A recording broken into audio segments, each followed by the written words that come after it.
ایک کتا جس کی وجہ سے 40,000 لوگوں نے اسلام قبول کیا۔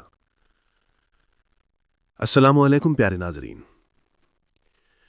واقعہ کچھ یوں ہوا کہ ابن حجر کے مطابق جب منگولوں نے پوری مسلم دنیا پر قبضہ کر لیا اور دن بڑے دردناک دن تھے، بغداد میں خون بہہ رہا تھا اور غرناطہ لٹ رہا تھا، جب جامعہ نظامیہ کی لائبریری دجلہ کی موجوں کی زد میں تھی، جب تہخانوں میں پانی چھوڑ دیا گیا اور مسلمانوں نے 1,25,000 لاشیں وہاں بھی اٹھائیں، وہ دن بڑے دردناک دن تھے۔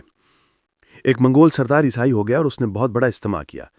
ابن حجر لکھتے ہیں کہ اس بدبخت عیسائی بادشاہ نے دریدہ دہنی کرتے ہوئے حضور اکرم کی شان میں گستاخی کی تو اس بڑے اجتماع کے اندر ایک بھی مسلمان نہیں تھا۔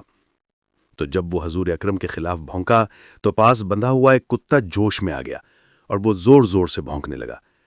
سب نے اسے کہا کہ تم مسلمانوں کے نبی کے خلاف بولا ہے، اس لیے یہ کتا زور زور سے بھونک رہا ہے۔ تو اس نے کہا کہ نہیں، یہ ویسے ہی بڑا غیرت مند ہے، میں نے ہاتھ سے اشارہ کیا تو یہ سمجھا کہ مجھے مارنے لگا ہے، اس وجہ سے غیرت میں آیا۔ تو اس نے دوبارہ حضور اکرم کی شان میں گستاخی کرنا شروع کر دی۔ اتنا مجمع تھا لیکن اس میں سے کوئی بھی حضور اکرم کا نظامی نہیں تھا۔ تو تاریخ نگار نے بتایا ہے کہ وہ کتا ایک دم رسہ توڑ کر جھپٹ کر شے کی طرح اس پر حملہ آور ہو گیا اور اس نے اپنے دانت اس کی گردن میں گاڑ دیے اور چھوڑا تب جب اس کو جہنم میں پہنچا دیا۔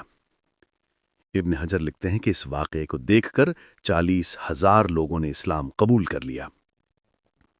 امید کرتے ہیں کہ یہ واقعہ آپ کو پسند آیا ہوگا۔ مزید اسی طرح کے سبق آموز حدیث و واقعات، قصے، کہانیاں سننے کے لیے ہمارے چینل کو سبسکرائب کریں، شیئر کریں، اچھا سا کامنٹ کریں۔